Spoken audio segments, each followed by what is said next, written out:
Deleted files, for example, will not necessarily be if you want to copy files from one computer to another, just copying them, deleted files will not go. But you image it, and all those deleted files will also be there.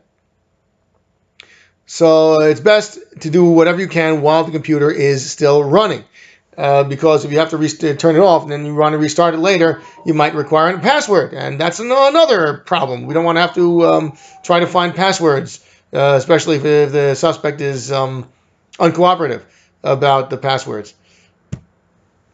Before the computer is removed, so if it comes to removing the computer, remember which cords are attached to which ports. Photograph them if you have to. There are different computers. Find some way to identify this computer as opposed to the others. And because we should know which computer is connected to which printer and which monitor, so we can figure other things out from there. I mean, if it's connected to the wrong place, it might be that you might be looking in the wrong place for things connected to it, like printers. That somehow you might be able to get information from what was printed. But if you don't know which computer was attached to which printer, you're going to look in the wrong printer. Those are just examples of things that of reasons to know what the computers are connected to and get a photograph of them. But you should know that. So the goal when getting data from a suspect computer is try to get as much as you can without disturbing anything on it. So a typical way of doing it is to actually physically remove the hard disk drive and put it in your own computer, in your own forensic computer laboratory, and study it there. You don't boot up the system, their own computer, while their hard disk drive is in there, because when you boot it up, again, there's a lot of RAM going around. Some files can be added sometimes during the booting up thing, and when they're added, they can delete and permanently destroy deleted files that we want to know, because we know who knows where the swap files are going. I mean, maybe sometimes you do know, but they may be actually overwriting files that were deleted, and we really needed to know where they were, what they were, because when you overwrite the deleted files, then there's really no hope of getting them back. Anyway, if the hard disk drive is going to operate differently when on the forensic computer, in that case, you may have to do it. Like maybe the computer and the hard disk drive were actually custom made for a specific device. Maybe then you'd have to do it, but try to avoid it if you can. If again, we are trying to image their hard disk drive. We want all the information as it is, a complete and perfect copy of it. To make sure that during this imaging, you're not going to affect the hard disk drive, they first put the hard disk drive into what they call a read-only state, so that it's pretty much impossible to change the hard disk drive. And you can only get information out of the hard disk drive without putting anything on, even by accident. So first put it in the read-only state, then allow your application to get an image of their hard disk drive. This is even true if the original computer was used. Put it into read-only.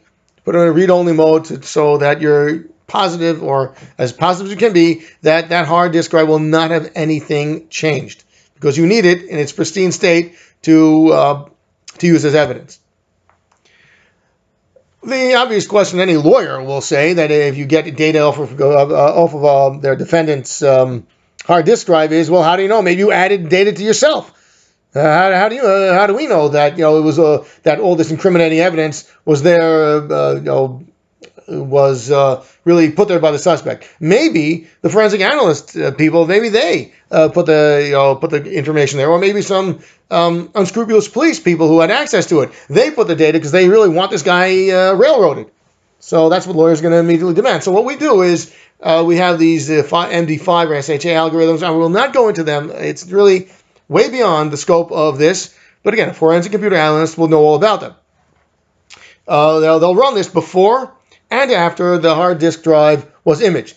This basically does, again, very briefly, is you run this program using a program using this algorithm. It will identify lots of data and sort of like encode the existence of this data in a long alphanumeric string.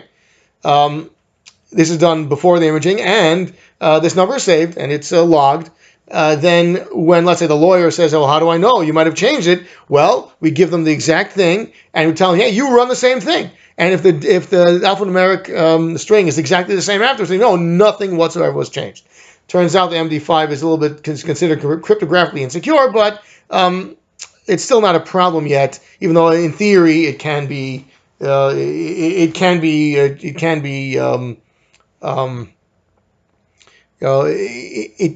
be fooled, I guess you can say.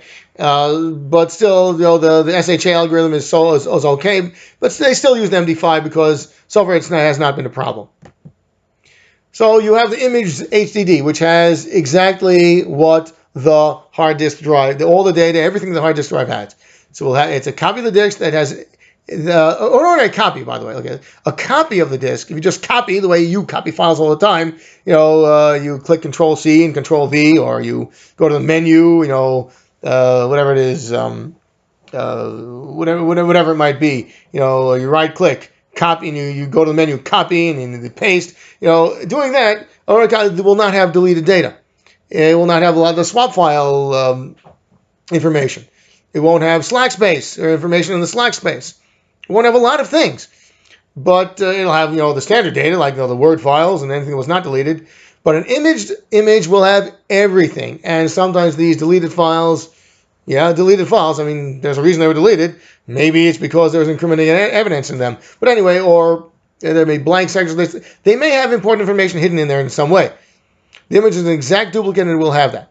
There are many applications that'll do it. Something you can download them for free. Some of them, free computer forensic software. These are very often used. So here's like a picture of this thing. It's called Encase Forensic. This is not free, but the image I managed to get for free. Again, you look through a lot of the files, and again you look at all kinds of different information there. Notice that in its image disk, it actually got these two things were deleted, and it knows it was deleted. And there's many more things you can do with this. This is just like a little bit of what a computer forensic analyst will be working with, and what they'll be looking at. So now that you have all that information on your image disk, now where are you supposed to look? Where are you supposed to find the information?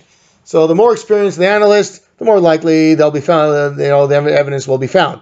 A lot of stuff can be on a computer, and the analyst will say, "Oh, I know exactly where to look. This person, let's say, is doing a financial crime. I know exactly what kinds of files to look for, what kinds of number strings to search through, whatever it might be. I don't know what they're doing. It's in a field. Again, it's a field unto itself with real experts that are trained for years on it."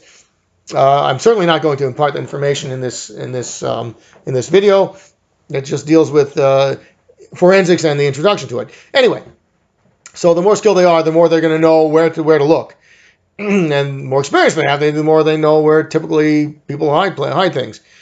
But there are many places to search, and evidence can be found almost anywhere. The obvious places are Word files, saved in application, like text files, and maybe Excel files. And also look through the record of websites the person frequented. That's also give information on what's been going on with the suspect, and it will help us with the crime that we are investigating. So typically, what they would do is for financial crimes, check Excel files or money management program files. For crimes involving images, look through all kinds of images, pictures that counterfeiting, for example. For violent crime.